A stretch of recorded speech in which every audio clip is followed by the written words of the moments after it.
Yo, what is up, my Marks? It's your boy Pro Wrestling Kingpin, and I present to you the Smack Talk Wrestling Podcast, episode 37.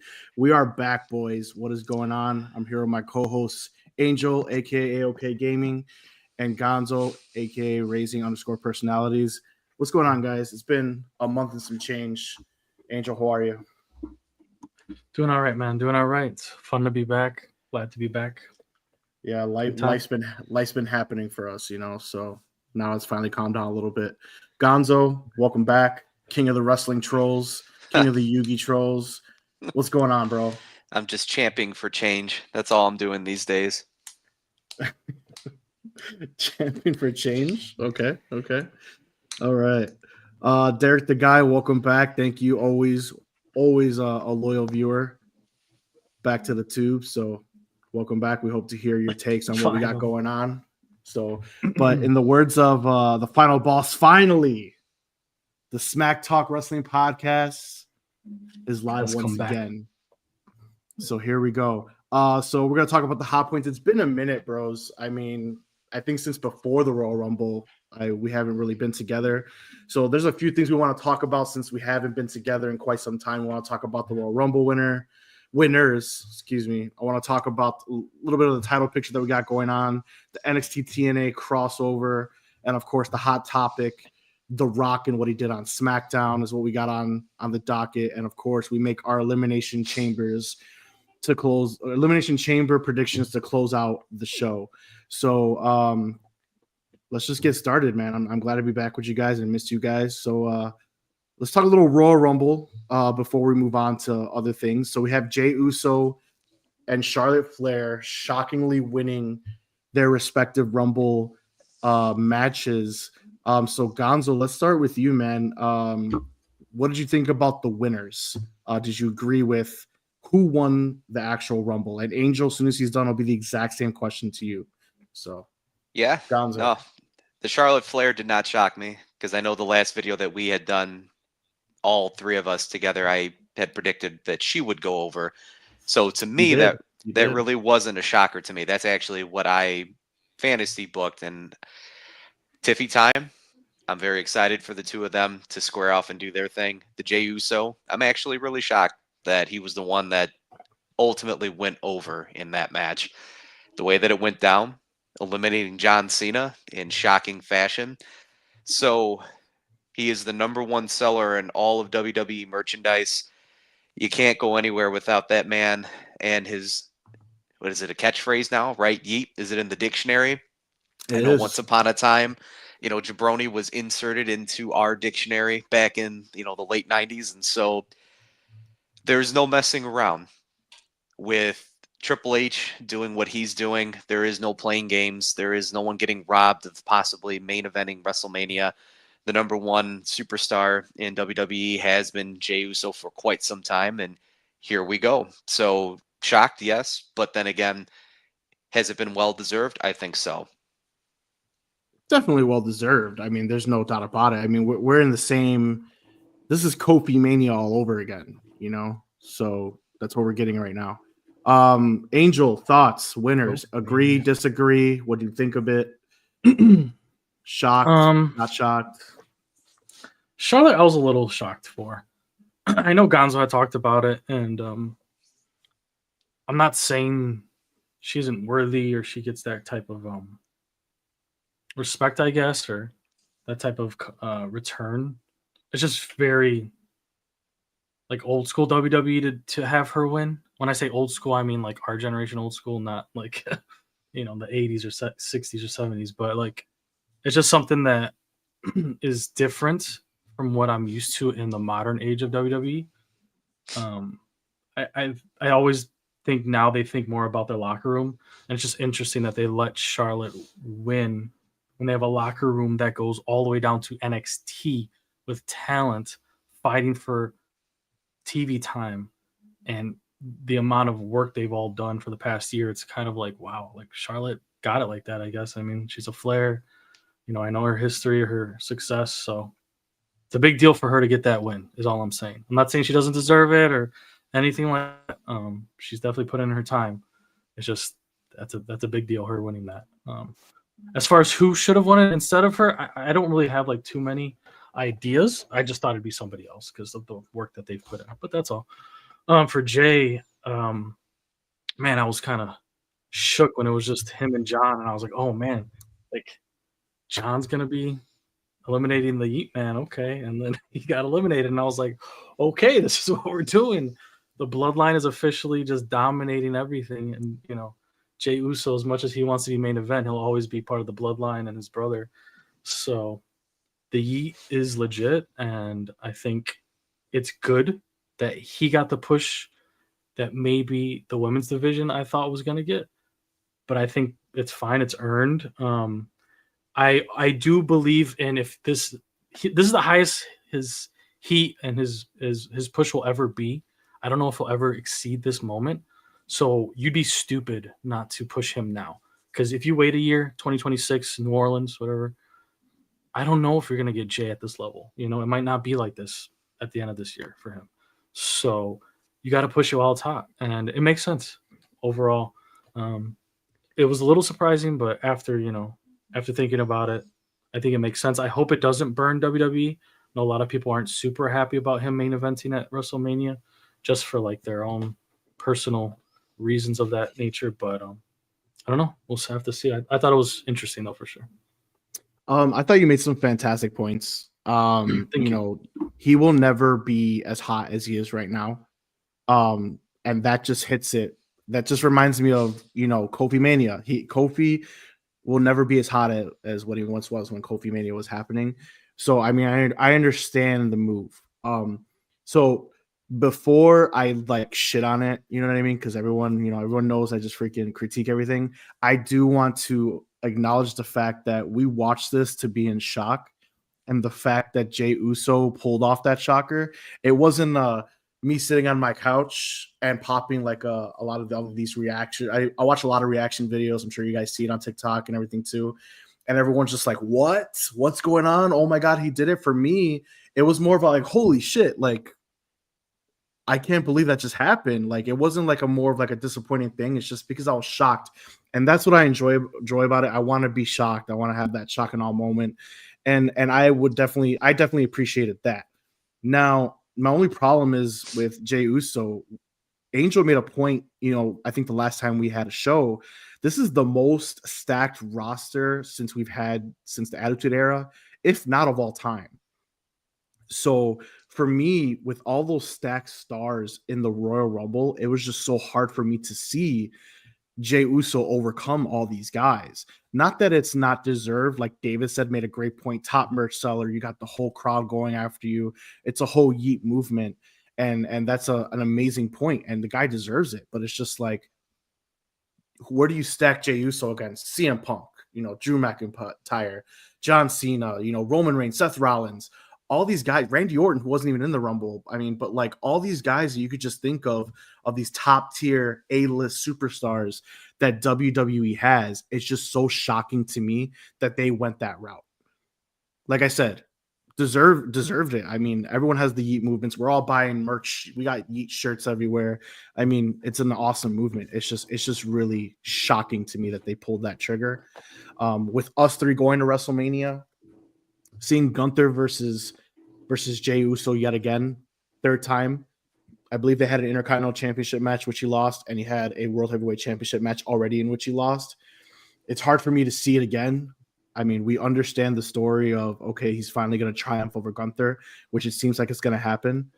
I'd agree. But it's like, for me as a booker, right, if I'm booking, I mean, Jay's 0-2. In my opinion, you had your shot, man. If he was 1-1, you know, get a rubber match going, great. But that's just my gripe with it. And us seeing that, pretend Cody Rhodes doesn't exist. That championship doesn't exist. Our main event is Gunther versus Jey Uso. Is that a main event you guys want to see at WrestleMania? Like, realistically, if Cody's title didn't exist? I mean, personally, it's not my favorite matchup to see at WrestleMania. It's not because Gunther and Jay haven't done the work, and it's not because they can't hold titles either. or main event. It's just a matter of what we've been talking about a little bit on our own since we've been off the show. But the roster right now for the main shows, for the men specifically, the women too, but the men, like, it's incredible how many people are at the top level of the show. You have guys at the mid card level went for the IC title and the US title that back in the day, those guys would be headlining WrestleMania, but they have to take a back seat. It's kind of like the Attitude Era where guys have to just do other gimmicks, do other rivalries, buy other time until their time comes back around. They literally got to get back in line. And when they use that term every week. No, literally, you are getting in the back of the line now when you lose or if you don't go over. The only reason Jay has surpassed that line over and over and over again, it has to be because of that mentality of WWE. He sells the merch. He probably comes back through Gorilla, and Triple H looks at everybody and he's like, we have to keep putting him in the title matches. We can't stop. I don't care. He keeps losing. The thing I would have done different, I think I would have put him over against Gunther, their last matchup, let him have the title then, and then had someone else win the Royal Rumble or the Elimination Chamber to face him at WrestleMania. That's how I would have done it. I think him winning the Royal Rumble and having Gunther still keep the belt, I think that's where they messed up. Sorry, I went on a little bit there, but no, my opinion on it. No, you're good. You're good. Gonzo, do you have anything to add to what I said? Just to build on it, as I'm listening to you guys, just chit chat about it, and I'm not trying to come from a place of negativity either. It's just as I sit here and I absorb everything, I think I popped more for when Logan Paul single-handedly almost crippled CM Punk as he threw him out.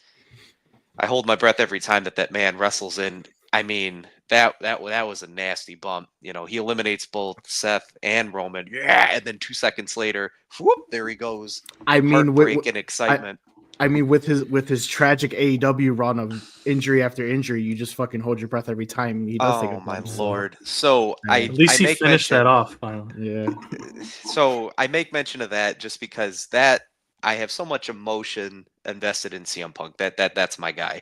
So to bring it back to Jay, he beats John Cena, and again, my jaw's wide open, and it wasn't mad. I was just thoroughly entertained, and to have him, as I mentioned, the merchandise and consistently just the crowds going white hot for him, no matter where he's at. The amount of money that you've now have generated going into WrestleMania season as he, again, the hero that is pursuing the Goliath. One thing that I consistently have been saying for months upon months is he needs to somehow get better on the mic. If he can somehow get better on the mic, Gunther does wonders on the mic so far each time that I've heard him talk as they continue to solidify this. If Jay can somehow just piece together a few of these opportunities to make this very memorable, at least going into it, it's going to make me feel a little bit more emotionally involved outside of just screaming yeet and being out of breath, Ultimate Warrior style, every time that I see him in these awkward pauses where he's searching to say something.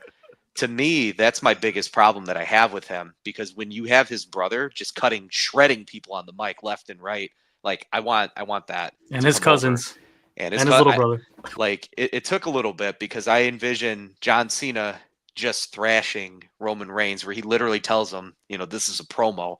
If you're going to be the big dog one day, you're going to have to learn how to cut one of these. So I want him to grow in that area. And he has time from now and within the next 50-ish days to leave a little bit more of a lasting impression. If he can do that a few times, this is going to make night one main event a little bit more worthwhile. They're going to add a little bit more of the emotion and and the theatrics to it. Is it the match that, theoretically, if The Rock's champion didn't exist, you're going to have to build a case as to, yeah, I'm going to have to enjoy this. Not so much like you're force feeding me, but it's an organic development of things to where I'm actually intrigued and I want to see where it goes. And that's just where my stance is at.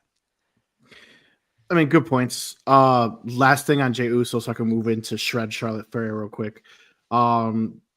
The Raw after the Rumble was his best promo he's ever done because they let him speak from the heart. He was emotional. He was crying. He actually won. That's more the promos I want to see from Jay. Emotion straight from the heart. You could just tell his shit's being written for He's had him, a couple. He's had a couple promos where he's ripped people. He just doesn't do it consistently enough, as much as like the rest of his family does. The rest of his family is so good at it that unfortunately for Jay, just you compare him to them. They'll always be compared to each other. It's not just Jay or Jimmy anymore either. He's going to be compared to all of them, and they all can do it pretty damn well. So unfortunately for him, he's going to have to step it up a little bit and just be more consistent with it. Like, I don't want him to just be breathing heavy and dancing with the kids either. Like, I think he does need to, like, if he's going to hold on to that belt main event WrestleMania, you got to do it all, man. Gotta.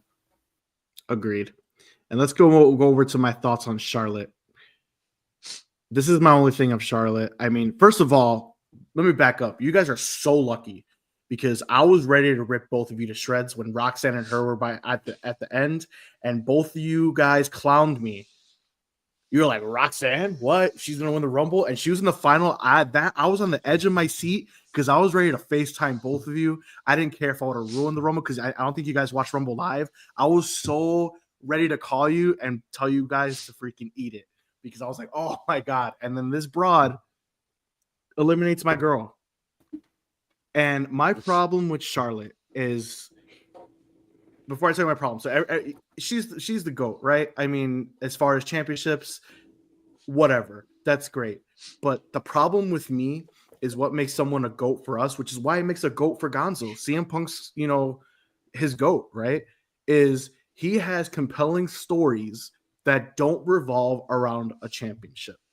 Charlotte, her legacy is championship or nothing since 2015. I can't sit here and tell you, man, go back and watch the Charlotte feud against somebody that doesn't revolve around a championship.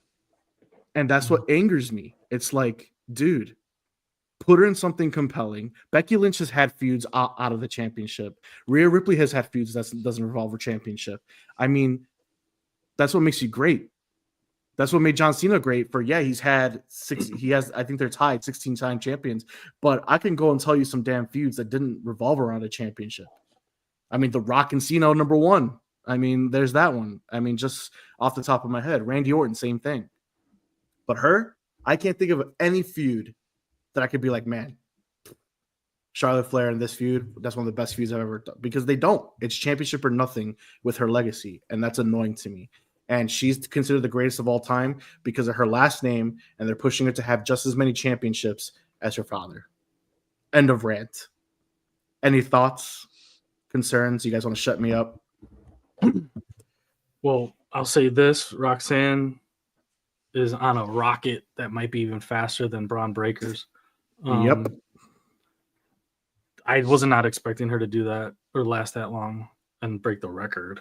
Yep. That was pretty intense. And, now you see what happens where she's up to next. She's pretty much on the main roster at this point. But back to Charlotte and your take on her. Yeah, I think we've talked about it a little bit. I pretty much agree with you, unfortunately, for Charlotte. She needs to do something a little bit other than winning championships and just defending or losing and then rematching for championships. I guess that's pretty much what it is. It's like at this point, this is what scares me. All right. So her thing was, okay, I either win the championship and I have a reign and disappear, or I lose a championship match and disappear. Tiffy just got that championship. So you would think Charlotte's there to put Tiffy over. You would think. However, it is Charlotte, right? So now I'm scared that Tiffy is going to lose her championship. Dude. And then Charlotte's going to, reign supreme again. And then it's like you're going to not kill. I don't think you'll kill Tiffy because Tiffy has compelling stories that hasn't revolved around the championship, but kind of stall her momentum. But at the same time, if Tiffy goes over, is freaking Charlotte going to disappear again because she can't give me a compelling story that is not in the title picture? What's going to happen? That's just I really hope Tiffy doesn't lose. Tiffy goes over and then loses at SummerSlam to Flair. There you go. I solved your problem. Okay. It could go the other way too. Flair could win at WrestleMania and then Tiffy gets it back at SummerSlam. They've done that before. The John Cena effect where he beat Bray Wyatt when he was white hot for no apparent reason at WrestleMania, only to then lose to him months later. But you're still proving my point. I'm not trying to disprove anything, though. I'm just making random statements. If it goes Gonzo's way, it's not my way. That's just what history's done. chill. If it goes Gando's history recapping, Gando. whatever, Charlotte Flair is only on the roster in a championship picture. If she beats her at SummerSlam, or if she defends it at SummerSlam, championship picture. I know that makes you upset, but then at the same time, like, I like that story. Like, I'm only going for championships. Like, to me, that's intriguing to me. I don't know why it is. I just like it. That's fine. So there's fans like me. That's why I picked her to win the Royal Rumble. Like, I actually want her to just consistently just be like in that top echelon spot, just because off of memory, that's where she's been. She's one of the founding individuals that the women's division is what it is now, because she was one of the pioneers for it. Now, was that 100% her? No. It just so happened that she was one of the individuals that got moved forward with the machine at that time, and that's how I remember it. So I'm emotionally invested as to she is one of the original 4 that got us to where we're at now, to where I'm enjoying Io Sky. I'm enjoying Julia and Valkyrie and all these ladies now that are putting on top echelon matches. Can she be a person that can bridge and get more involved with the other talent that's coming? Yeah, because to me, Charlotte Flair can go. Like, I like her size, her athleticism. And during that whole uprise, there wasn't really too many, women just yet that I felt personally that could go toe to toe, just because her physical presence alone, she just dwarfed over other individuals. So her versus Rhea years ago, I was thoroughly intrigued by that match, just because you had very similar physical competitors going and teeing off. So I wonder how they're going to use Charlotte, because again, Tiffy time is no pushover. Her athleticism is on par with a younger Charlotte Flair, and I wonder if Charlotte potentially can go. So that's something that intrigues me about this match as well, regardless of who wins. All right. So I think we're going to leave it at that. We spent about 20 minutes on these Royal Rumble winners. So let's kind of recap some title pictures of this week. All right. So normally, like I said, it's been a minute, guys, for those of you guys joining us for the first time, or if you guys watch us every week. This show's mainly about WWE and this past week in pro wrestling, but it's been about a month since we were all together. So that's why we're talking about a little bit of Rumble here. But let's moving forward right now. So the title picture this week, we had Dakota Kai defeat Ivy Nile to become the #1 contender for the Women's Intercontinental Championship held by Lyra Valkyria. Do you care? When the Master comes back, he's going to lose his Ivy mind. should have won. I agree. Ivy should have won. I agree. That is not Dakota's effective. cool. Dakota's cool, but Ivy should have won. That does not support the further development of the Master. When the Master comes back, the Master's going to be very upset, because you had the tag boys just purposely just self-destruct. They could have won the tag championships. So he left a bunch of losers to where he thought these individuals were American made, were going to do wonderful things, and yet nothing has changed. So this is more about the development of the Master than anybody else right now. So the whole team has to suffer just for him? The Master's not suffering. I'm around a bunch of losers again. What is going on here? Everyone around him has to take L's because for his one character. There's like 7 people now that keep taking L's because of Master Gable. Master Gable just went on some type of sabbatical, apparently, to like Lucha Kingdom in order to get better with his wrestling skills. So I don't know what's going on, but I'm emotionally involved in all of it. And so this is the story that I chose to just create in my head as to what they're going to do with the Master. And apparently, no matter what he does, clearly he's not as great as he thinks he is. So let's see what potentially now happens after this. My wrestling marks, for those of you that are listening, I 1,000,000,000% agree with Gonzo.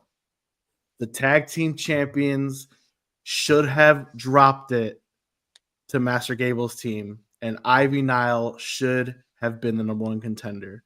This has been my problem with the booking of Chad Gable and associates, we're going to call him, since he's had so many in the past 2 years. When it comes to the Alpha Academy and the now American Made, what the hell are they doing with Gable? He's jobbing to Penta. He's going to Lucha Land to figure out how to wrestle again. He has faction after faction that he's trying to build up. You freaking never have a blow off with the Wyatt Six, whatever the hell her name is. Like, what are we doing? And this was a golden opportunity. As much as I like the War Raiders or whatever they're called, Viking Raiders, they have 55 different names too. They should have dropped it to the young guns right here. I think they should have been champion, and Ivy now should have been in this Intercontinental Championship match. I think it's next week. I'm not sure. I think it is, or tomorrow. It's Sunday. I think it's tomorrow, but she should have been in that match. This is terrible, but I feel like this is all now until we see him come back from Lucha Land and get pissed off and then lose again to Penta. Like, what is going on? I mean, I enjoy that though. So, I mean, as you're explaining all that, this is the story that I'm personally involved with, and I love every second of it. So, I a billion percent agree with it. I mean, that's just me. So they're doing their job, at least with the ridiculousness and the mishandling. I'm enjoying it. Angel, any more takes before I move on? I mean, that was just the Dakota versus Ivy thing, right? That's all correct. We were talking about. Yeah. Ivy should have won. That's it. We can move on. Cool. Agreed. All right. So on the NXT side, we had Carmen Petrovich with her boyfriend defeating Jada Parker and Kalani Jordan to become the #1 contender for the Women's North American Championship. And who owns that, Angel? The best wrestler in wrestling, Stephanie. Oh, shit. The best wrestler, not even women. Stephanie Valkyrie. Angel is obsessed with this girl. So we're going to let him. How do you feel about this Carmen Petrovich boyfriend story? Bro, honestly, I thought it was dumb as hell when they first started doing it. It was so forced, especially with Nikita and stuff. I was just like, bro, I'm over this. But actually, now that it's actually affecting title shots and opportunities, I kind of like it. It works. And the women's division is so strong. It's the best women's division of wrestling. Any of the three, Kalani, she just lost it. Jada's had a great run the past year. And Carmen, I like Carmen. I don't know. I think she can wrestle. I think her story's not the super most original, but I don't know. I feel like all of them can do it. So they're all gonna lose to Stephanie though. So it doesn't really matter. I agree. She just got it. So it's just who's gonna lose, you know. In the words of Carmelo Hayes, Stephanie is her. All right. So she's her. Right. She's her. So does everything. Even talks in English, bro. Come on. I know. So I actually like the Carmen Petrovich story. I mean, there's a lot of people shitting on it that it's boring, a waste of time. But I mean, if this was the opposite way and she was caddying for Ashanti Theodonis, everyone would be like, okay, cool. So I feel like now that a man is caddying for a woman, it's like, oh man, this is a waste of time. I kind of like it. Like Angel said, he hit it right on the nose. I like it more. Yeah, he hit it right on the nose. I mean, it's different. It's affecting title matches, which is the point that I was gonna make, and that is awesome. So this guy's actually doing his job as a manager, a caddy, whatever you want to call it, for Carmen, who is good. I think she's pretty solid. I think she has a nice look. I think she looks good in the ring, but she needs Ashanti the Adonis, right? You got Angel's girl, you got all these women, Julia, Roxy's still going back and forth a little bit. So where does she fall in those? She's not really an A-lister, so she needs him, and he's doing his job. So I like it. Agree. Gonzo, anything on that one before I move on? I didn't want to steal anyone's thunder, so I'll take a pass on this one. All right, then. All right, so the WWE Tag Team Championship match was held last night, or Friday night, between DIY and Pretty Deadly. It ends in a no contest due to the Street Profits interference. We also had the Motor City Machine Guns come to help during this match, but in my opinion, this whole thing was just meant to make the Profits look good in their heel turn. There is nothing else. So number one, guys, what do you think about the tag team title picture on SmackDown? And number two, Street Profits, how do you like in their heel turn so far? Pretty Deadly winning, not this past Friday, obviously, but the previous one. That was significant. I mean, those individuals had been losing consistently for a very long time. You have a compelling story to where, all of a sudden they've kind of done something of relevance and they've looked good. At least last week they did. The Street Profits coming in and just totally demoralizing everybody. I like it now. I hated them previously. Now all of a sudden they have my attention. Weapon of choice needs to be that crutch. That's what he used, I think, in the first initial interference when they first came back a few weeks ago. So this edgy Street Profit version, I'm all for it. I'm actually intrigued. They have a lot of variety. It's actual teams. It's not just random superstar, individual entrance, another individual entrance. These are actually legitimate teams that have finishers, music, catchphrases. They work together. It's intrinsic. Mark, they probably have heard you for the last several years. And here you go. This is everything that you have wanted to see and then some. So as far as the SmackDown division, they have tag teams. End of story. So therefore, I'm happy. There you go. That's my. I have nothing to add. That was just perfect. You're on fire today, my man. But don't we all want to see the musical? I mean, they've been teasing this shit for months, man. That's all right. I'm just saying. That's fine. Because Tiffy turned them down. Whatever. Angel, do you have anything you want to add on the tag team or that actual match? The division is cool, actually. The division is cool. I like that they're all in this like love square, not a triangle, but like 4 different teams are just blaming each other, jumping each other. I will say though, I think the Street Profits have jumped in the last like 3 matches of potential titles or title shots. It's been like a bunch of just Street Profits ruining everything. I don't think they really wanted to do that today again. And The Rock showed up, and they're just like, "All right, go do it again," because we need some more time for the Rock. I like how now it's like if anything goes bad, it's not like, oh, they fucked up. It's like, oh, The Rock fucking showed up, so he ruined the whole flow. Like, you know. But I enjoyed it. So, I mean, Road Dogg is now the head writer of SmackDown, and he's taking a lot of heat for this past week's episode. So, oh really? Yeah. So I don't know who's really to blame. Is it really Road Dogg, or is it The Rock showing up and be like, "I'm going on first"? It's both of them. There you go. They both get equal blame. You know what I mean? So there's that. All right. Moving on. So we have the amazing NXT TNA crossover. And finally, everyone has been asking for it. Moose has crossed the line, and he came to NXT. The TNA X Division Champion goes toe-to-toe with Obafemi, teasing a future title match, an NXT Championship title match. What did you guys think of Moose? I know you guys don't really know too much about him, but what did you guys think? I mean, you guys can't deny the pop that the guy got in NXT. I mean, regardless if you know a lot about him or not. Angel, thoughts? Yeah, it's perfect, honestly. There's not too many people that can stand up to a Obafemi. That's why he's lost a grand total of 1 matches. One, I how think. Many matches? Has he lost 1? Yeah, that was Tony D'Angelo. Yeah, so there's a reason for that, and it's not just his size. Everything about the guy is phenomenal. So I think it's great that Moose is crossing over. If they eventually face each other, which it looks like they are, it seems like they're setting that up. I think that's good.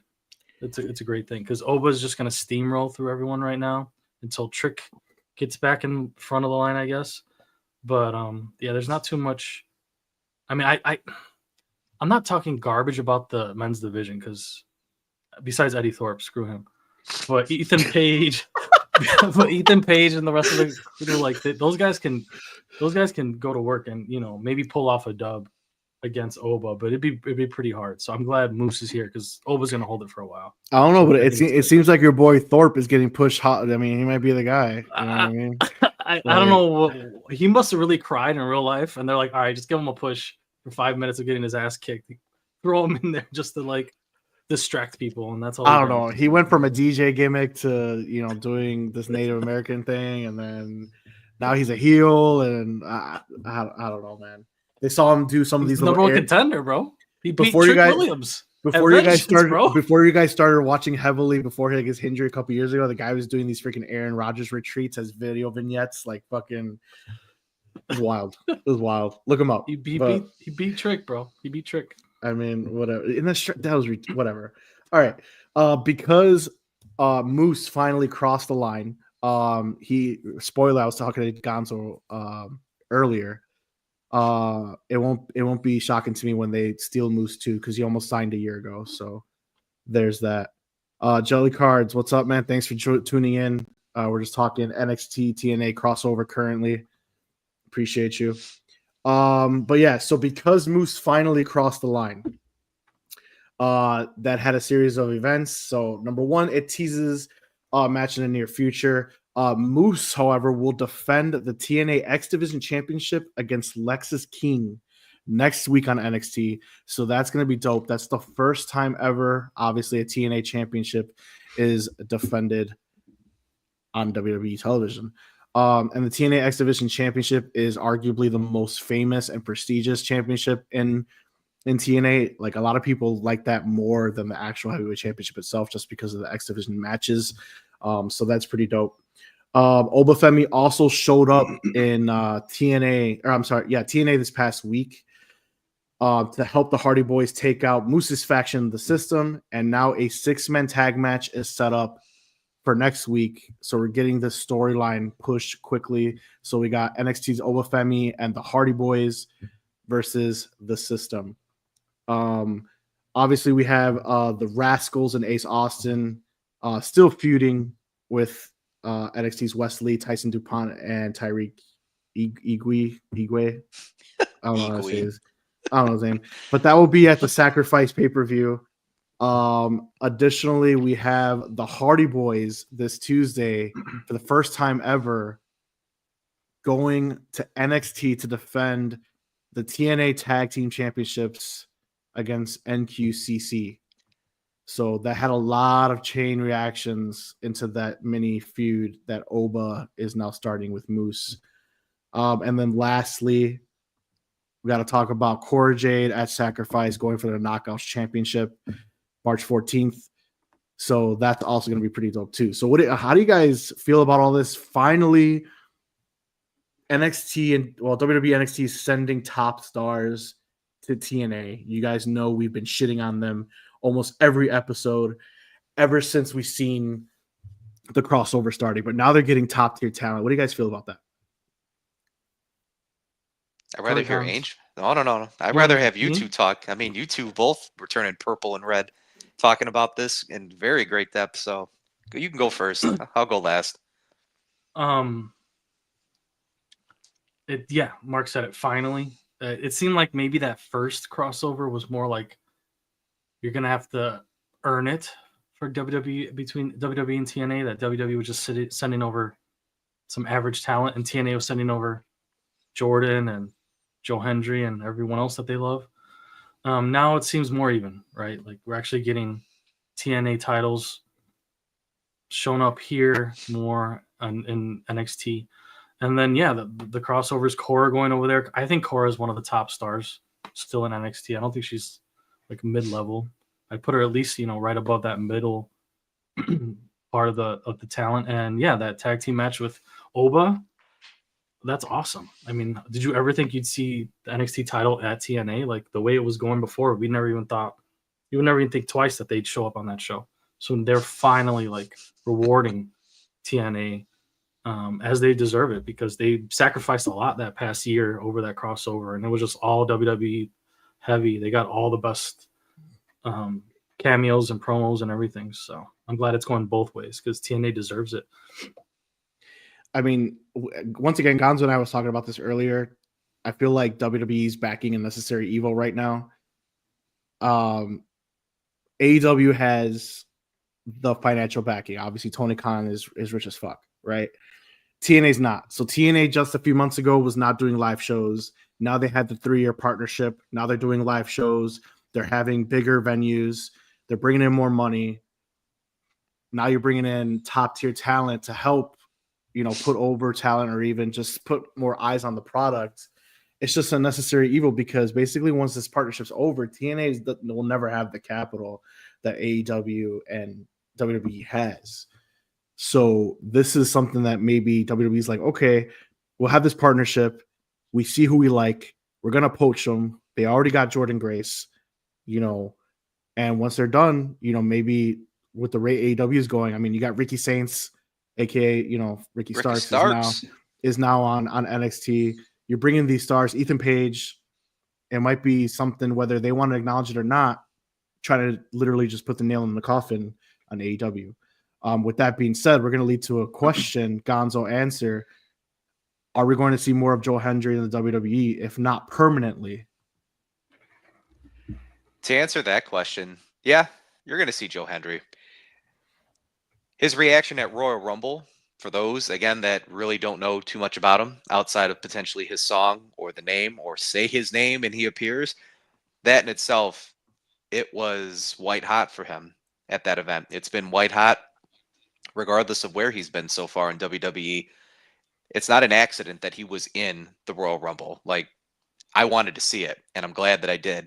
And I'm sure Triple H and Gorilla, along with everybody else, were waiting, and they were probably wanting to hear the decimal pop in addition to that.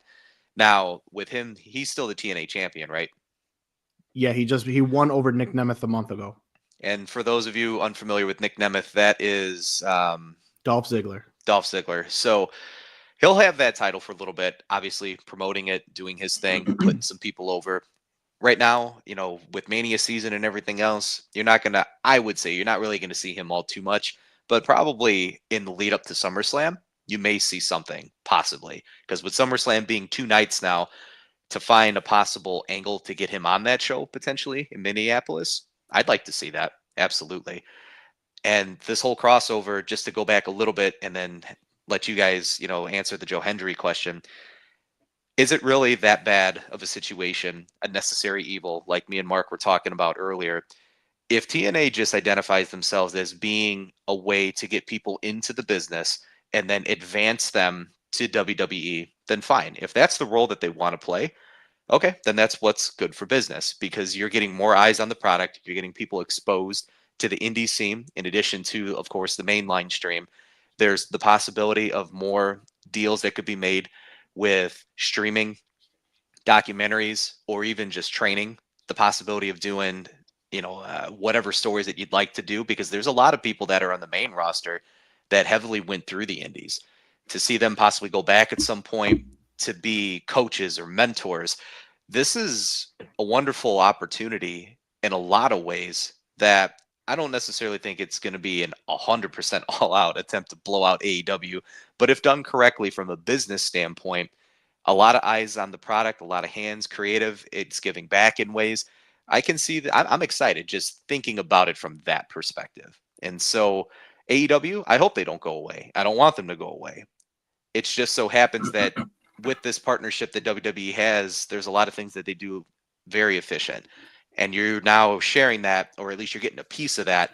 And I'm happy to see it because we as a fan, we are starting to get a lot of things that we never thought that we would see. And so I'm happy that they were able to figure this out, even if it is for an interim period. I mean, I love that you said that at the end of your point. This is something that we thought we would never see. And you can thank AEW for that because they had the TNA partnership first. In my opinion, Kenny Omega had this because this is going to lead to my question. This is for you guys. This is why I'm bringing this up. But Kenny Omega had one of the greatest championship runs that I personally have ever seen. When he held the TNA Impact Championship, he held the New Japan Championship, and he held the AEW Championship all at once as the belt collector. And we've seen that, and WWE is now doing that too, and it's giving us fans just like amazing television. Leading to my question, this is my point. So with that being one of the greatest championship runs that I personally have seen, I put that up there. TNA is definitely okay with someone else holding a championship belt from a different company. So Kenny Omega held their championship, and then Christian Cage held that championship as well.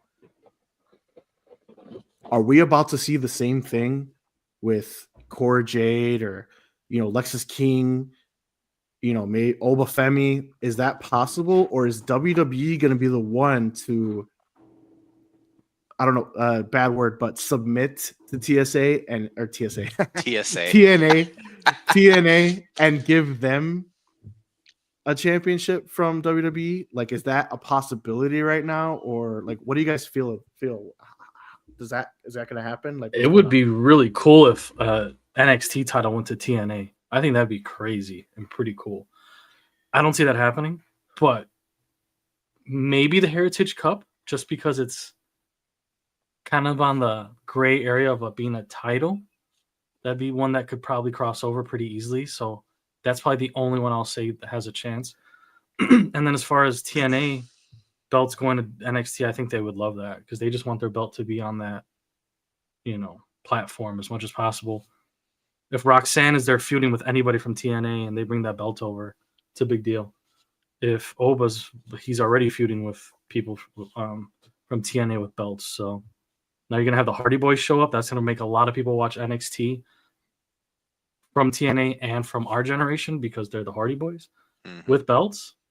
That's a big deal. They don't have to lose, obviously not, but it's just a big deal, and more eyes on the product. I think more eyes on the 100%. product. So for TNA, they don't care. Even if that means the Hardy Boys losing the titles, which I don't see happening.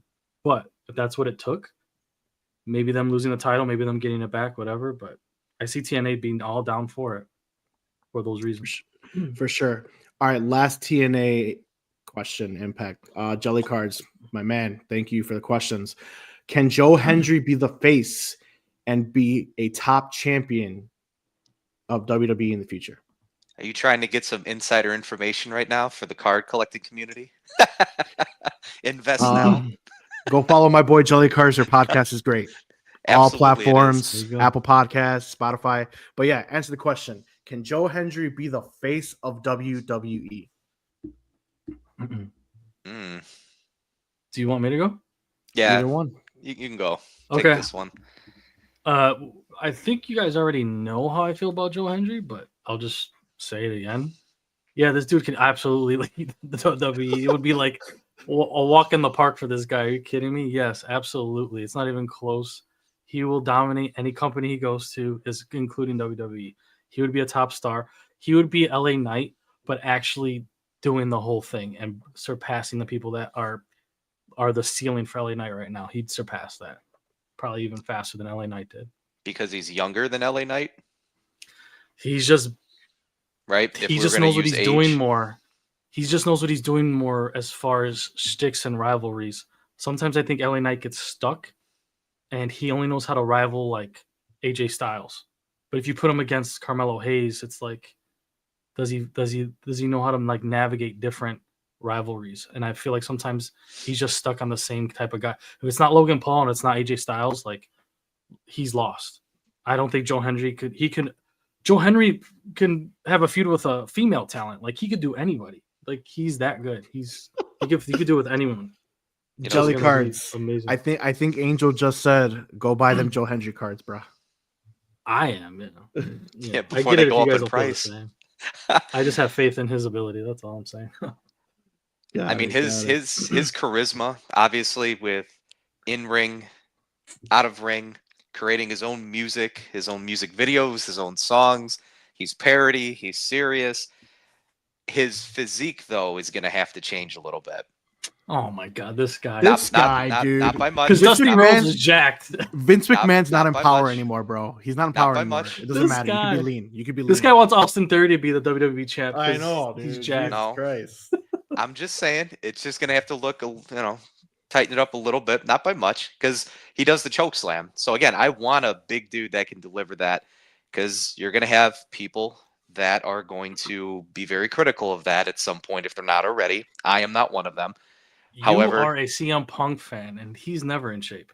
So it's not my fault that dude is made of glass. I support his fragile body.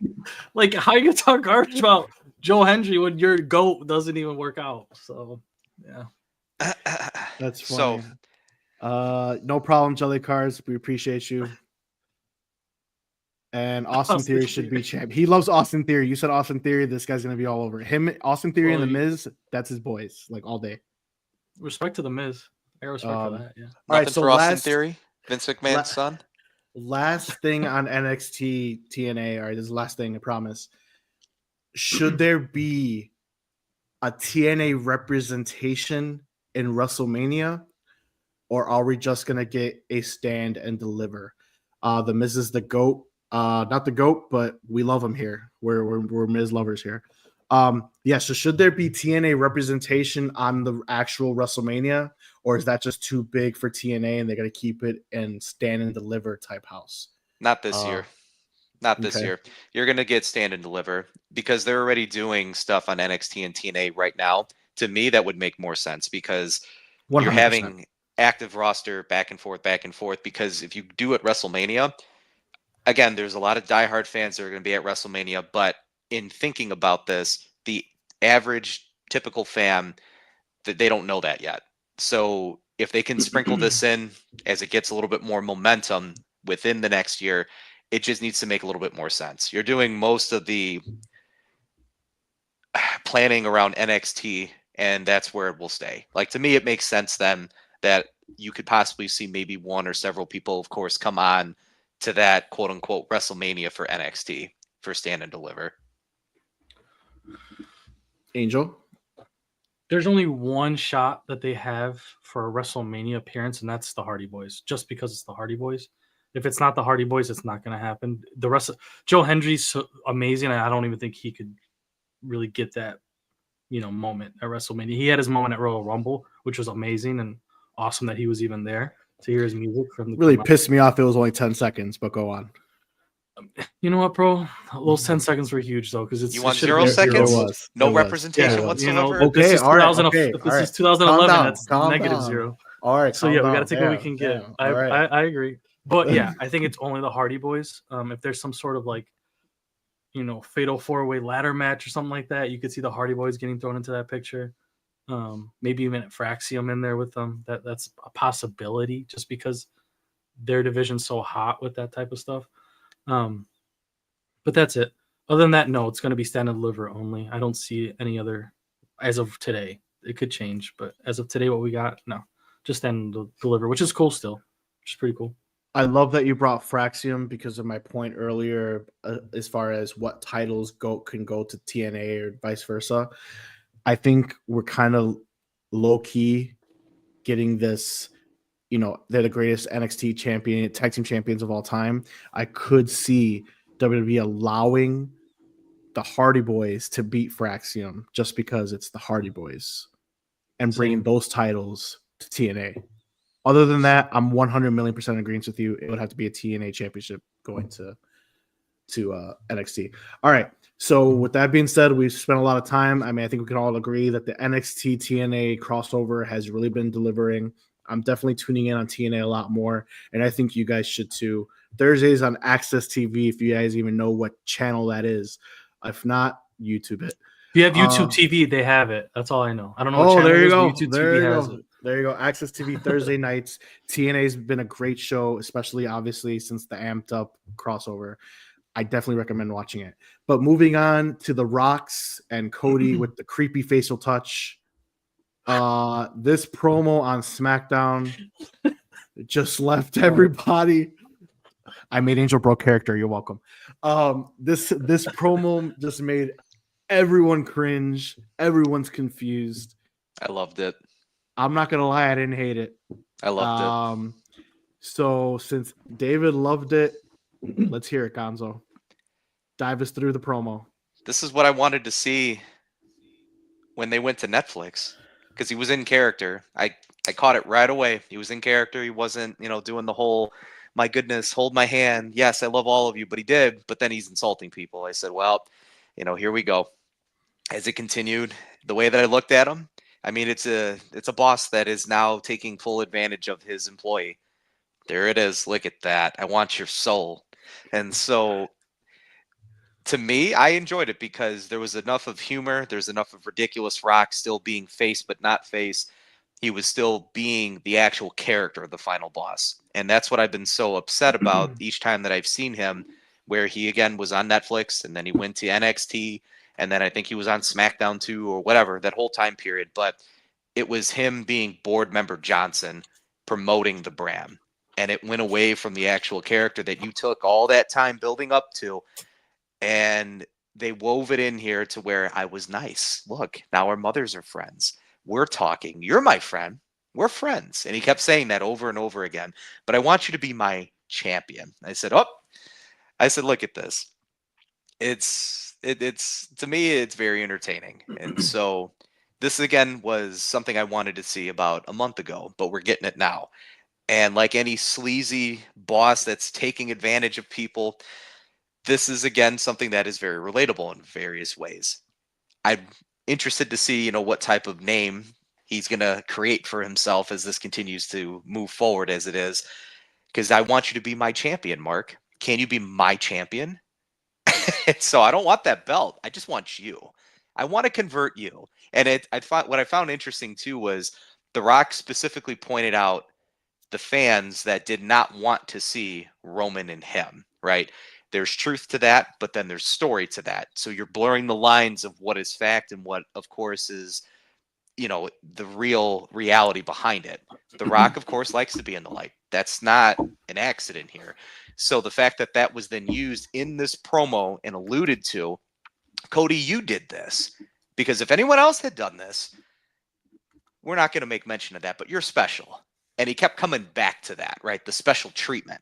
But at the same time, I don't know if you caught this, Cody kept stepping further away from The Rock as he made slight advances towards him, as he was, again, wanting him to come closer.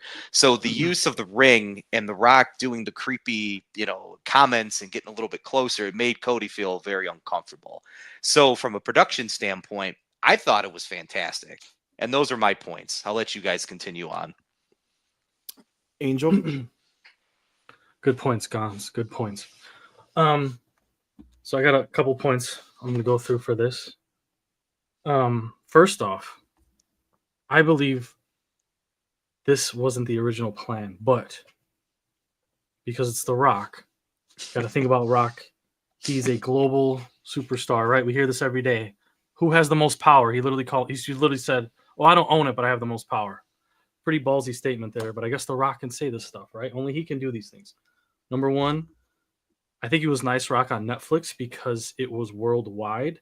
I'm waiting for him to be the final boss on Netflix. So whenever he shows up on Raw again, we'll see if that happens. It's not going to be as big of a show as the original one, so I'm sure he could still be the final boss when he does return to Raw, whenever that happens. But, I believe that's what happened originally. He just played The Rock, he played Dwayne Johnson, not The Rock, for that first appearance on Netflix.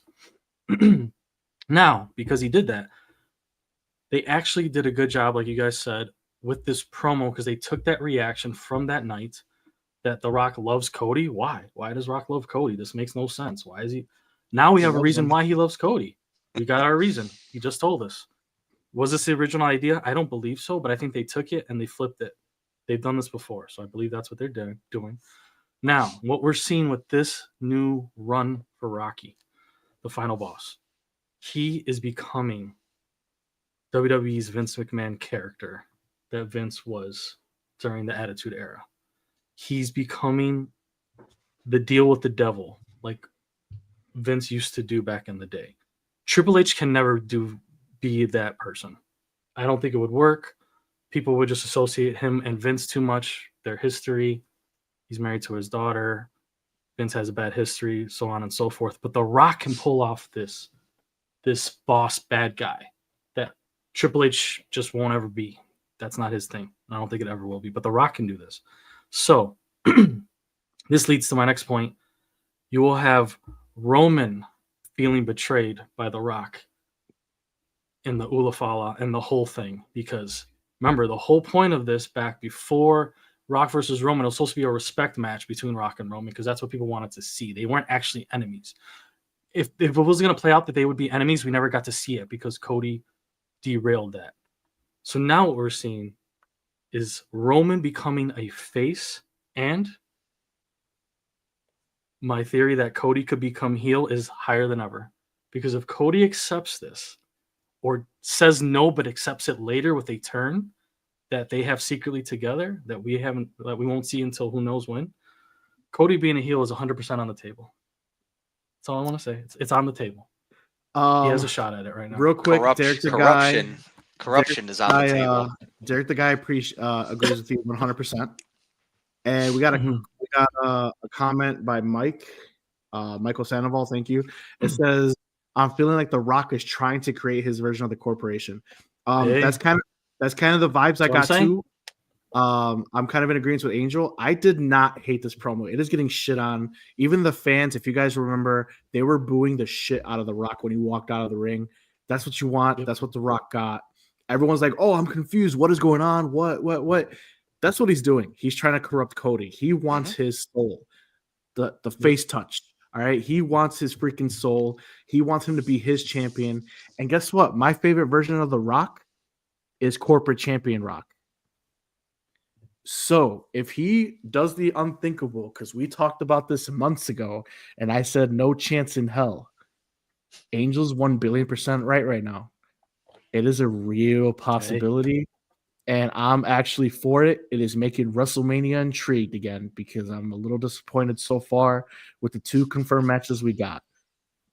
And if I get heel Cody, because everyone wanted heel John Cena, and we never got it. If we didn't get heel Cody, I don't know. Jelly Cards, we got a question. Will Cody becoming heel bury everything he worked for coming back for the WWE? Angel, take this one. No, not at all. Absolutely not. He finished his story. He finished his face story. Now it's time for our next page, the heel story. It would not affect his face story at all. Doesn't matter. The Rock went face and heel his whole career. Plenty of guys have done it. It's not a big deal. Undertaker's the Rock flipped heel and face in a matter of a month. So I mean, exactly. There you go. That. I mean, Big Show did Roman it once, week after week after week. So I mean, the Big Show. Yeah, our truth does it every segment.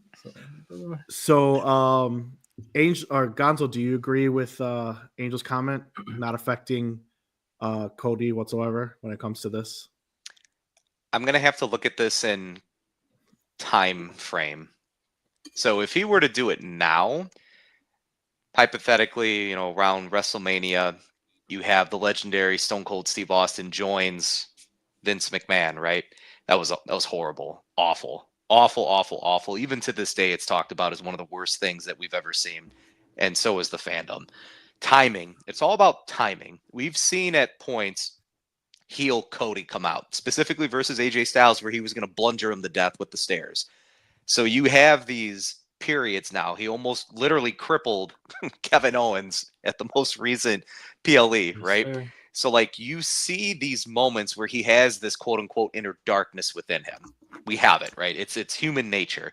So I'm compelled by the temptation. That's why I said I liked the segment. I really did. Can it hurt him? If it's done potentially between now and Mania, it could hurt him if he does go heel now in this time frame. Now, past Mania, depending on how things develop, I don't think it would. But you've built Cody now since he's come back to this company to be the action figure, the hero. He goes everywhere. He does everything. He's wrestling everywhere. He wins. He's for the kids, the dog, the this, the that. Those are things that, since he's come back for this current run, would you want to jeopardize that? Air quotes, right? Would you want? But again, that's what's building this story right now. Could it have the possibility of hurting it? Yes. I would just say it just depends as to the timing of when it's being done. All right, so we're gonna get to a couple comments that go to the point that Gonzo just made. Jelly Card's been very active on those comments. Once again, we love you, bro. He's like Cena, though. A heel character doesn't work for them. They're like superheroes in the WWE. The action figure. But hold off. We have another comment. Mike, thanks again. Also, Cody turning heel. They could sell a possible match with Cena a lot better, which is also a great point. So we have 2 great points here. I've always said that, Cody Rhodes is the new Cena. It's this generation Cena right now. He's got to be the guy out here kissing babies, going to, Good Morning America and Sports Center and all this good stuff. But at the same time, Cody is getting stale. And this is my problem. Not my problem. This is what I've been telling everybody, is that heels are always better. I got you, Gonzo. Hold on. Heels are always better. And now that Cody finished his story, all the Cody crybabies are like, when's he going to lose the championship and blah, blah, blah, this, blah, blah, blah, that. This could be fresh. Gonzo, you had your hand raised first. Go ahead, Medulla Oblongata. Question. Really diving into lore here with Cody Rhodes as the wrestler, right, through WWE. At some point, whoever's listening to us, or even through you guys, how often has his character been called into question to where we've seen, moments of darkness within him? Fast forward, he leaves the company, right? He creates it. He does all these things. So you already know that he has the desire to bury WWE, to do the bad thing, to do the terrible thing, right? And so you have these clips for the that is floating around out there. To like how you said, now he's starting to get a little bit stale depending on how he's being used, right? So that's just again where I sit with it, and I am starting to think about this now. Is this? Could we get? I'm excited. I'm thinking about it. It's having me go back into history and to really dive into things, and so it's creating a new found level of interest in him right now as we're talking about it. Angel. So I guess the question first is that you said it doesn't work for Cody. That's not true. Cody has been a heel before outside of WWE. He can do it easily. Yep. I get what you're saying about WWE needs him as their poster boy for a face, but you got Jey Uso. You have other people that are faces that are carrying the face away from Cody. Cody can't even try to be a face because Jey Uso is the ultimate face of all time with the kids, right? A face is the kids' star, right? The heel's our star for the older people. Yep. Do kids even? I mean, kids love Jey and they love Cody. Don't get me wrong. I mean, Cody's still the number one. He's the star, QB1, right? But that doesn't mean he can't go heel. It doesn't mean he can't extend his reign by becoming a heel. Because what's going to happen is you're going to continue to have this Cody. if they keep the route they're going, you're just going to get Cody fighting his friends, right? It's going to be fighting that friend and this friend. He only has so many enemies that are not the Bloodline or Drew McIntyre. Like, he's going to have to fight Randy. He's going to have to fight Punk. He's going to have to fight KO some more. He's going to have to fight AJ Styles again. All these people that have always backed up, Jey Uso, whoever. All these people that have Seth Rollins. And this is the part of the story that, to me, makes the most sense. And if you go back, and we didn't get to talk about this because we didn't have our show these particular weeks, but if you go back and watch that promo he had with CM Punk, now CM Punk called him out for everyone that was going for him and that he was going to be stabbed in the back, but he was going to stab him in the front. That was the only thing. I'm your friend. I'm going to stab you in the front. To me, that promo leaks heel more than anything else, even more than this Rock one. Go watch that promo again between him and CM Punk and look at his eyes. You're 100% he looks right. Tired. Yep. He looks tired. He looks exhausted. He looks like he can't trust anybody. And he's feeling the heat that now he just have to kiss the babies. And Punk said, I'm going to be ready for you. I'm going to be working out. I'm going to be in the gym while you're taking pictures and running video game ads. I'm going to be in the gym and I'm going to be working on beating your ass so that when you face me, it's not even going to be close. While you're doing all the little kissing babies, I'm in the gym. Dude, to me, that screams heel turn for Cody because he has everyone after him and telling him to his face now that they're after him. All his closest friends. It just makes the most sense to me. Love that. Be my champion. Jelly Cards. Once again, man, we appreciate you. Keep the comments coming, man. We'll put it up there. That's why I believe Cody versus CM Punk will happen at Mania. Maybe Punk does win and Cody turns heel. What do you guys think of that comment? I mean, I think it's possible we could still get a triple threat match. Angel just laid the guys. It's definitely. But Angel just laid the groundwork for magnificently. He made the groundwork magnificently. Absolutely. Thanks, guys. Appreciate it. Absolutely. Because to me, Cody dropping the belt at Mania, I would like to see it because it's going to open up to what he can actually do now with other people outside of what just is currently going on. And from that loss, potentially, is that the final domino piece that just sends him completely over the edge, the way in which he loses, right? You have the Punk, and thank you for making mention of that because that promo was fantastic, right? And so to now here you have The Rock, I want you to be my champion. You fuse that into the Punk's words and all these voices now. The manner in which he potentially loses at Mania is the domino piece that just sets him on this different course. Okay.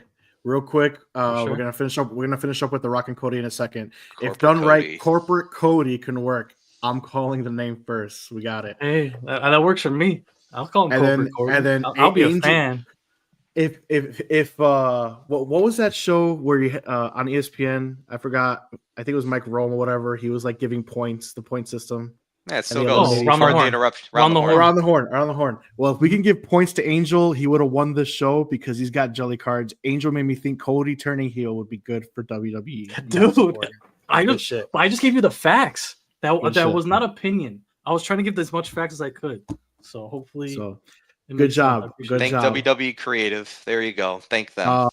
Angel made me a believer because, like I said, if you guys tune in every week, months ago we had this discussion, and I told Angel no shot. Yeah, you can go So, suck a lemon, yeah. I think is basically what you were telling them. But I would still put my money on that he stays face just because it's really hard to get faces and someone has to do it. So I still would put money on him being face, but I would love for him to go heel, and I think the chances have gone way up than when we last talked about this. last point, then we'll move on to our Elimination Chamber predictions. We usually have a heel champion and a face champion. And if Jey Uso wins, Angel might have a point again. You got to have your heel champion, right? That's been the trajectory, right? You're going to have Jey Uso out here kissing babies now. So, and it makes Roman such a big face. Like Roman's already gone face pretty much. mm-hmm. So, I mean, that makes it even tougher. Well, they better figure out something for Mania or Roman because I'm already getting a little irritated. But I'm not going to go down that road. Trust the process, my good sir. Okay. All right. I'll shut up now. All right, guys. So that's gonna do it for The Rock, and his promo. I think we're all in agreement that it is not a bad promo, is what the internet wrestling community was making it seem. But he did get shit on for the nice little facial touch. But we're gonna go with that. All right. So now to round off our show, this is an Elimination Chamber prediction show as well. We're gonna throw this in here. So let's just get it going. One more time on The Rock and Cody. The Rock in that promo says he wants an answer at Elimination Chamber. So, does Cody become corporate Cody? Yes or no? I guess the question is, at what point in the show does that answer be given? To start it or to finish it? Maybe that's the more appropriate question to ask. Probably finish. So you think that's the main event above all? The Rock's involved, so just think like Rocky. It's either I'm going on first or I'm going on last. There is no in between here. All right. So what is your answer? Do we get corporate Cody on Elimination Chamber? Yes or no? No, you're not getting corporate Cody at Chamber. Angel, corporate Cody at Chamber? Yes or no? You do not at all. I think it's 100% a no, but that doesn't mean he doesn't accept his offer. I still believe the best way to turn Cody heel is turning on somebody at some point, whenever that may be, with The Rock backing him, behind him, like his little Paul Heyman, his champion, and turning on somebody, whoever that may be. But I see Cody, when he becomes corporate Cody, doing a turn, kind of like how Seth Rollins hit the Shield Brethren. Yeah, how he hit Roman in the back with the chair. Are you kidding? Like, what is going on? If I had the point thing, you just lost like 2 points right there, buddy. So sorry. All right.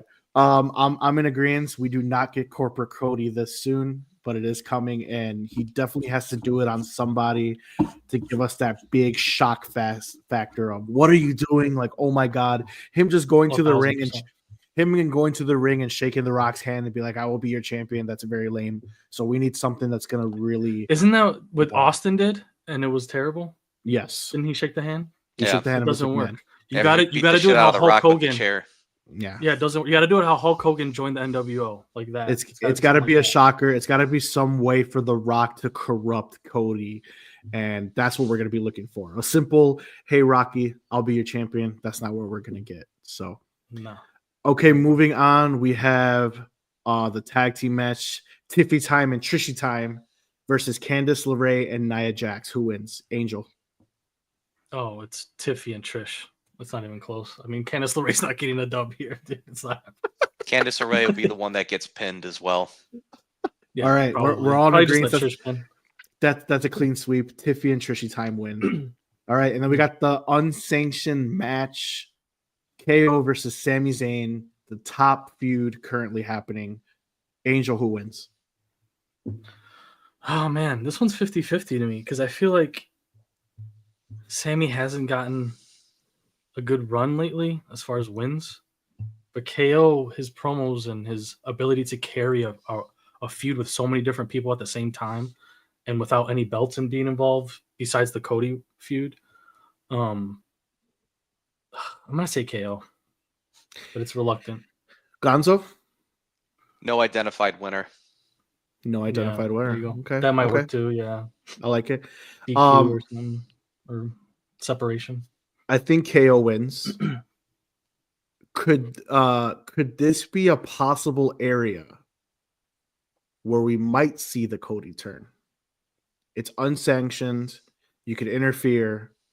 Could this be a statement where Cody just beats the shit out of Sammy? It's You could- possible, but I think you'll see a Randy Orton reappearance before that Cody. I think Randy Orton might show up for this part potentially if he's coming back. Okay. All right. Moving on to the women's World Heavyweight Championship #1 contenders elimination chamber match is what it's officially called. So we see who's on there. We got Roxy, Bailey, Naomi, Bianca Belair, Liv Morgan, and the returning Alexa Bliss, who becomes the #1 contender and faces Rhea Ripley at WrestleMania. Gonzo. Who faces Rhea Ripley, huh? Mm-hmm. Man, that's tough.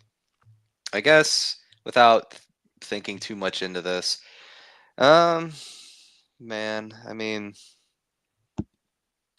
I know, Mark, you're going to say Roxanne Perez. I already know where you're going with that. Well, thanks for ruining my fucking part of the segment. It's not even a secret. I just know you've been talking about it for months now. You had her winning again. I'm Royal about Rumble. to just mute you for the rest of your life. Go on.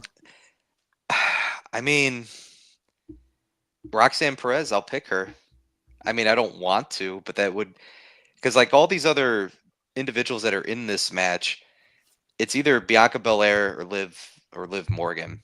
I mean, do you want to see Bailey versus, Mommy?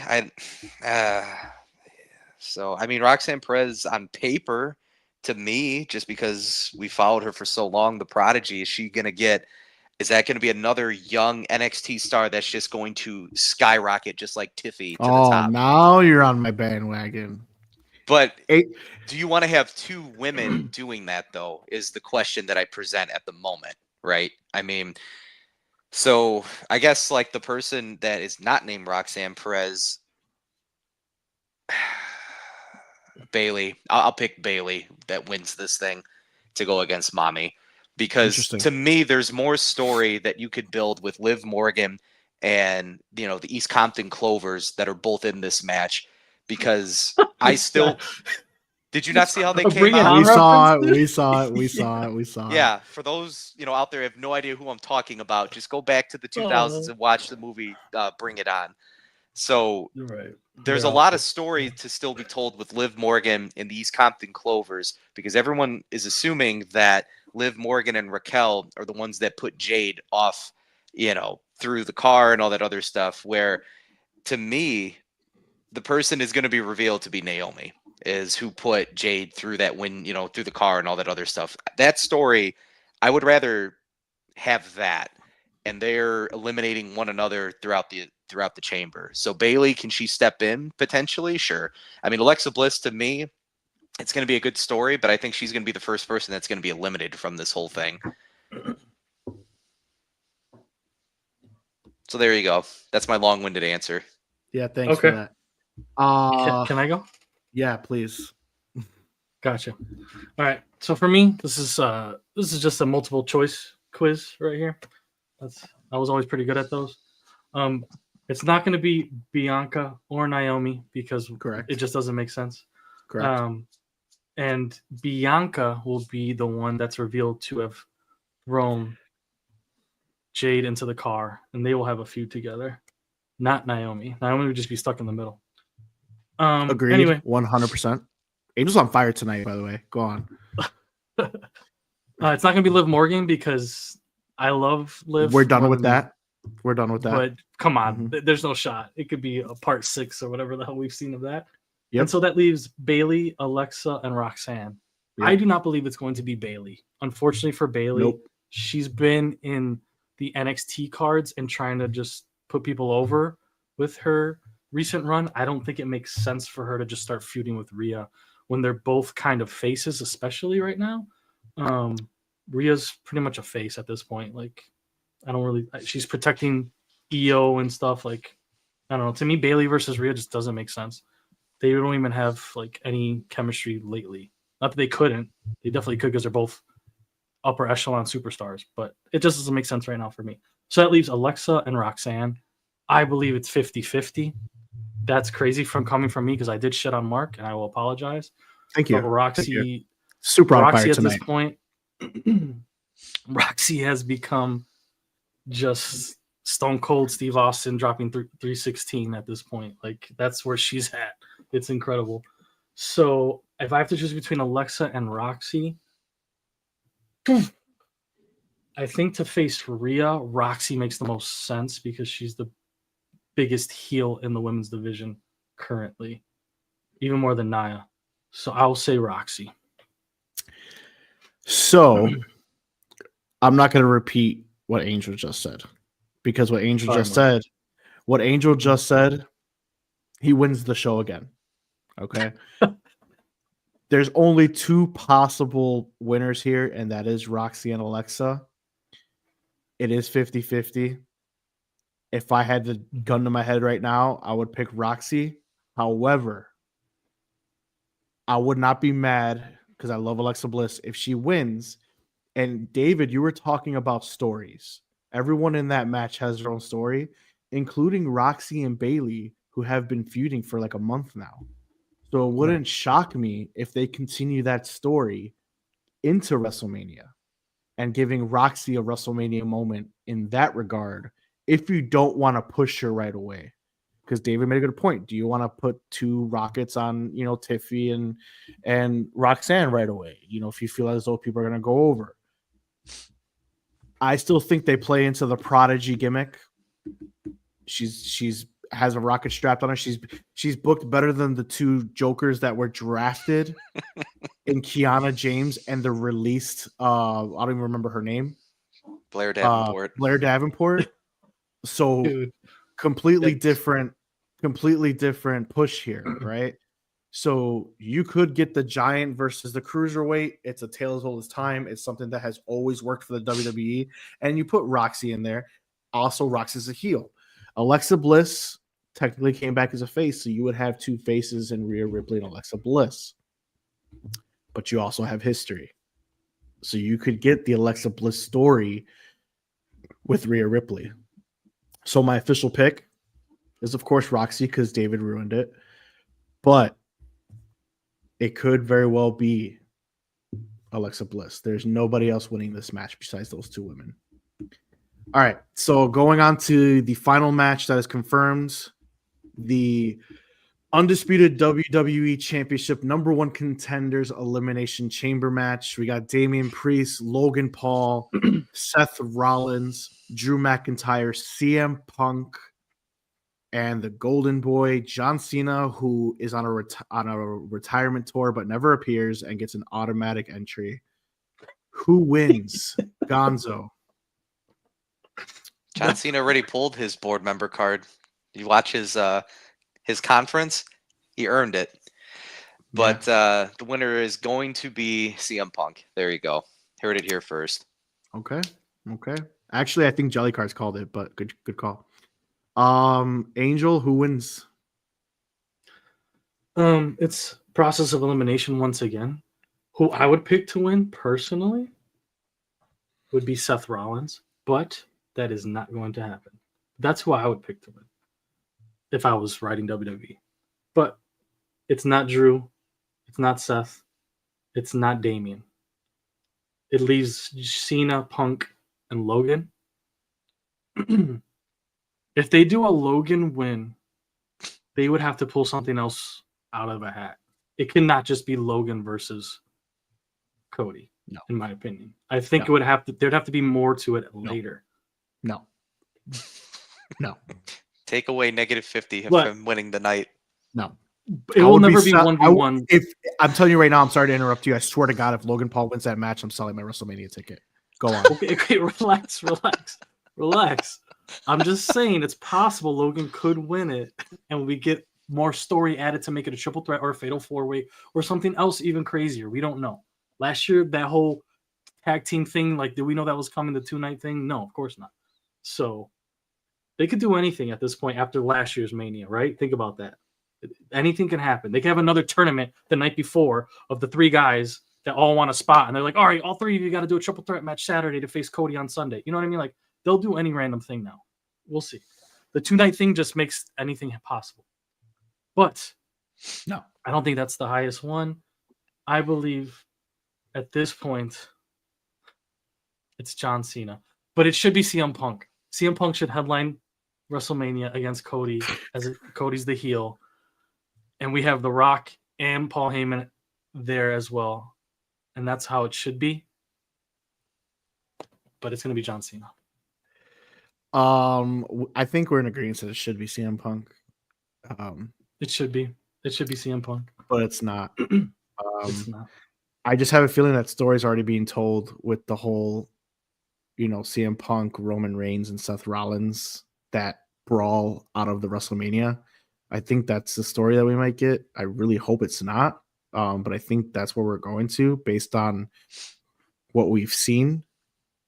Like I said, when this John Cena fake ass retirement tour started, I still think he's beating the record. So I think he wins this match and he beats Cody, and he becomes the greatest champion of all time. And I'm gonna tell you right now, yeah, if John Cena wins this Elimination Chamber, now that's gonna scare the hell out of me. And I will be pissed off if we're there live and John Cena beats Cody for the title at WrestleMania. I'm sorry, I'm not going to be happy about that. And I'm a John Cena supporter as far as him being one of the top 2 talents of all time as far as his workload. But, like, there's no way, dude. If that happens, oh, man, that's not good. Sorry. No, you're good. I mean, I just, like I said, you know how I've been on that mountain that's going to be Cody versus Roman 3. I'm still on this mountain that I think Cena should have faced Gunther, but we're not getting that, obviously. And I still think he's going to WrestleMania they want him to beat Flair's record. I think that's the play, and it's going to come at Cody's expense. And I think that's the wrong move. That's another reason why, going back to the beginning of the show of us talking about Jey Uso getting that spot, there's just so many other people that probably they should have went with, and I think John Cena should have got that spot, but like I said, I'm going John Cena. I'm in agreement that it should be CM Punk because he's only getting older, he's only getting more brittle. When is he going to get his shot? So but John Cena versus Cody, I think that's what we're getting. Before we wrap up the Elimination Chamber, we've gotten this before. If you remember, I think when 2015, 2016, there was a 7th entrance in the Elimination Chamber, and they started as a triple threat, and that was the returning Brock Lesnar. Do you think there's a possibility Roman that maybe we get a Roman and we start the match off in a triple threat to help maybe change your mind? Obviously, we already made our picks, but would that change your mind if Roman Reigns is in that match, hypothetically? Yeah, it definitely would change my mind, but I mean, I don't think it's going to happen, unfortunately. I don't know what's going on with Roman. Do you guys have information on I don't know. why he's not around? Okay. He had his skull cracked open by the double stomp. So if this is a work, this is a fantastic work. If this is a work, it's a fantastic work because no one's heard anything. Paul Heyman hasn't been around. No one's given us health updates. He's just been full on mute. So if it's a work, it's a hell of a work. Otherwise, if it's legit, it really sucks. So, I mean, but yeah, we have nothing on Roman.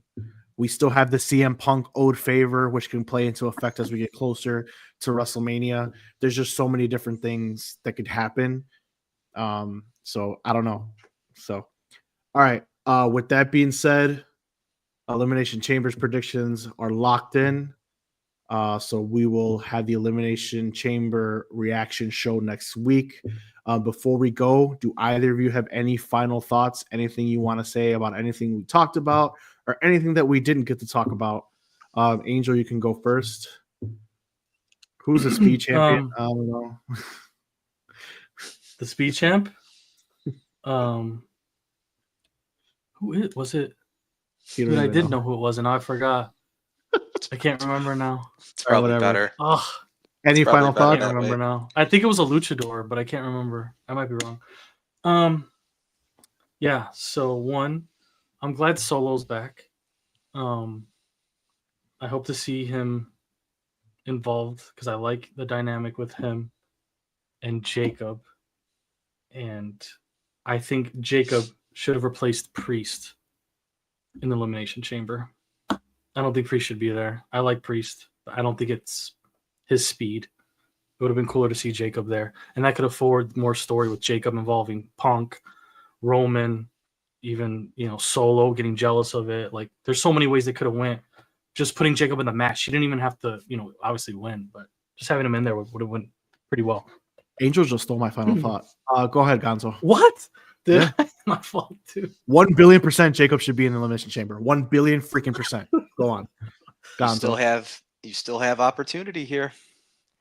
Someone may quote unquote get beat up behind backstage and they can't come into the match. And someone might have to thrust themselves into it. Eddie Thorpe style. Yep. Oh, shit. No, I'll save more comments for another show.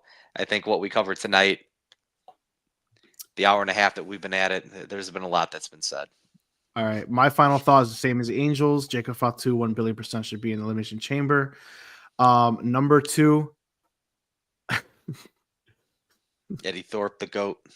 No. Don't bring up Eddie Thorpe. Okay. God. R-Truth is a damn GOAT. The guy fucking counting his own pin, absolutely hysterical. I'm just gonna say that. But he went to the wrong corner too. Dude, fucking idiot. But yeah, that's my final thoughts. Once again, please tune in to TNA Impact. I want to talk more about that.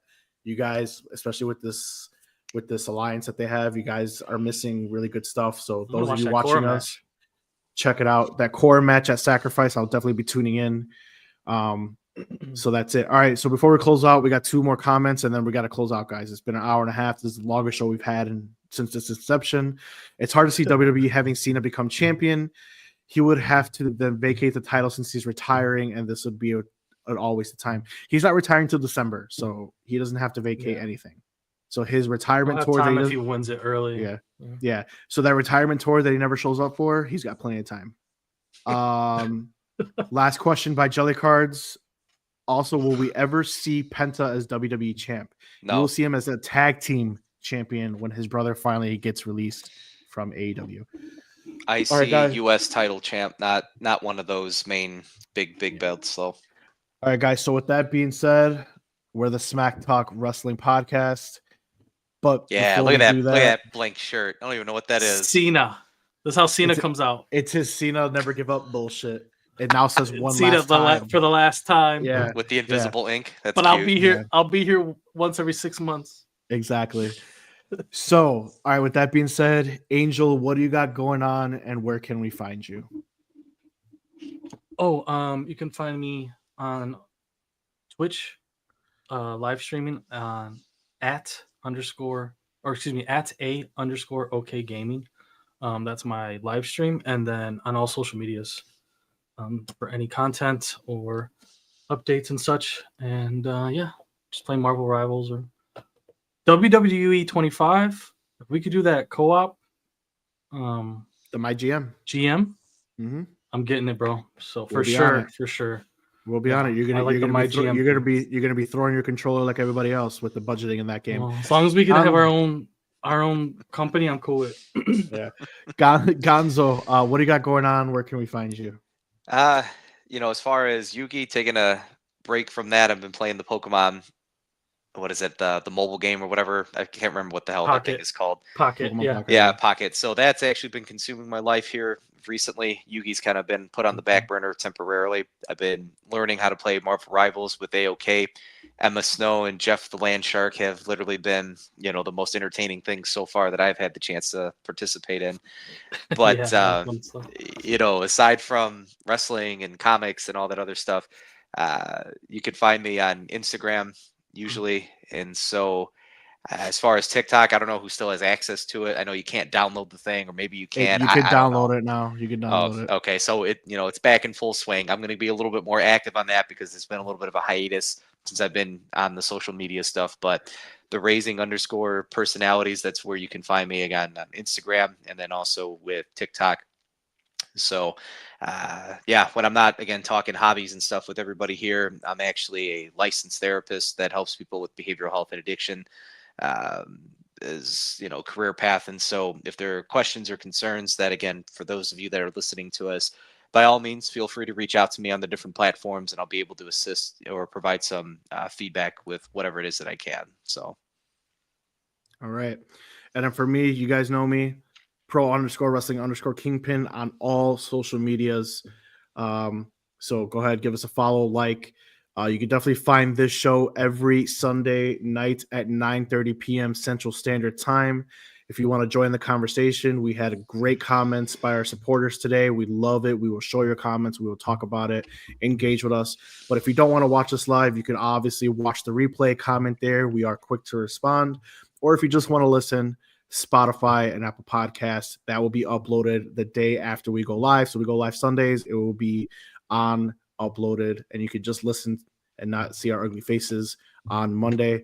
Other things that I'm doing, I do sports cards collecting, wrestling cards. I did do a recent episode with our buddy, the Jelly Cards podcast, that was commenting a lot. So go ahead and tune in on his YouTube.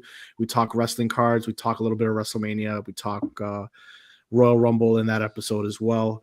But like I said, every Sunday night, come hang out with us. And we'll see you next week.